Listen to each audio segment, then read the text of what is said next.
Hello everyone, I'm here again today going to talk about psychic stuff and associated phenomena. The first thing I want to say is don't believe outright me or anyone else. It's important to make your own mind up, look through everything you can, look at your own experiences, they're very important. And more than answers, I have some very, very interesting questions. I used to think I had all the answers, being a man of course, but I don't. So I'm going to raise some interesting points today that you might like to explore. Also, do you like my shirt? I think it reeks of sophistication and worldliness. Now, Yes, it does. I just bought it. I mean, what else is she going to say? Now, there are different forms of divination. I mean, we have the tarot, we have palmistry.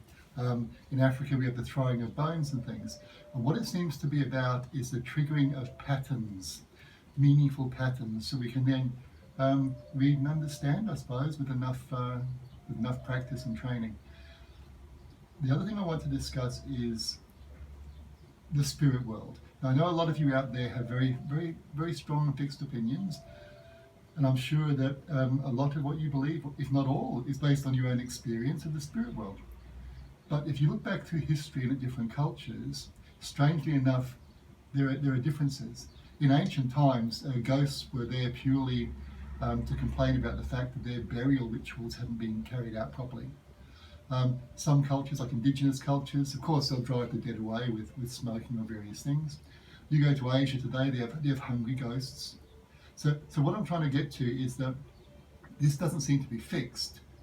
There seem to be differences, cultural differences, which of course the suggestion is that a lot of this phenomena responds to our own beliefs and our own mind and our own view of the world.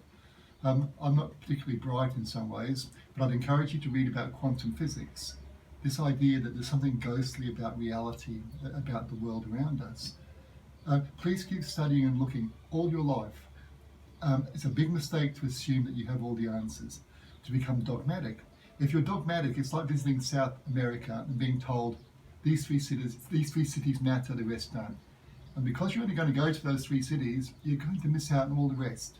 So don't be dogmatic, be open to things, but also don't jump into conclusions. Let it build up, explore this extraordinary stuff.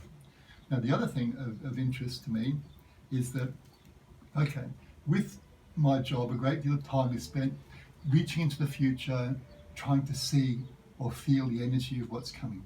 Now, it's like looking across a plain. We can see the little bushes and stones and that closest to us, but in the distance, further away, you're going to see the mountains. You're going to see the massive energy of the things that are in the future that's there. Now, I also believe that not everything is fixed. I think the big things are fixed, like when we're going to die, but most things are not fixed. It's like traveling down the Nile River. We can sail this side, we can sail that side. We have a freedom here. But when it becomes fate, that's when we get to the rapids. We have no say in what's unfolding. All we can do is just hold on and hope for the best and move forward. There are other suggestions by other people and things I've seen myself, that there are possible futures, that we have different paths that are open and possible to us. If you go back and Google the Oracle of Delphi, the Pythoness, she was often approached by the great of the world, the kings and rulers. One in particular was going to go to war with Persia, and he said to the oracle, "What will happen if I go to war?" And she said, "A great empire will be destroyed." Of course, he assumed it was Persia, and it wasn't. It was his own empire. There's a flexibility there. There's a strangeness in it all. And also, I talked to a friend this morning, and she's quite a psychic person, and she hurt her head yesterday. And she said she's had a strange feeling for some days, and that when something bad's coming, she'll get a flickering in her right eye. From my own experience, I think that the further away in time something is that we can sense, the easier it is to alter it or to minimize the impact of it.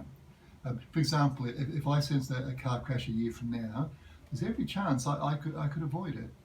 But if it's tomorrow, then I'm stuffed, because the reality seems to harden as it gets closer to us in time. It's almost liquid a year from now, and as it gets closer, it sets like jelly. You sense something in an hour's time, then you're just going to have to accept that it's coming. And again, you can dismiss everything I've said today, but I'd like you to maybe consider what I've said and maybe add it into the list of things you'd like to explore and study. Say hello to everybody, Jessica. Hello, everybody, Jessica. Oh, she's such a smart ass. Okay, folks, I'll talk to you again next week. Bye bye.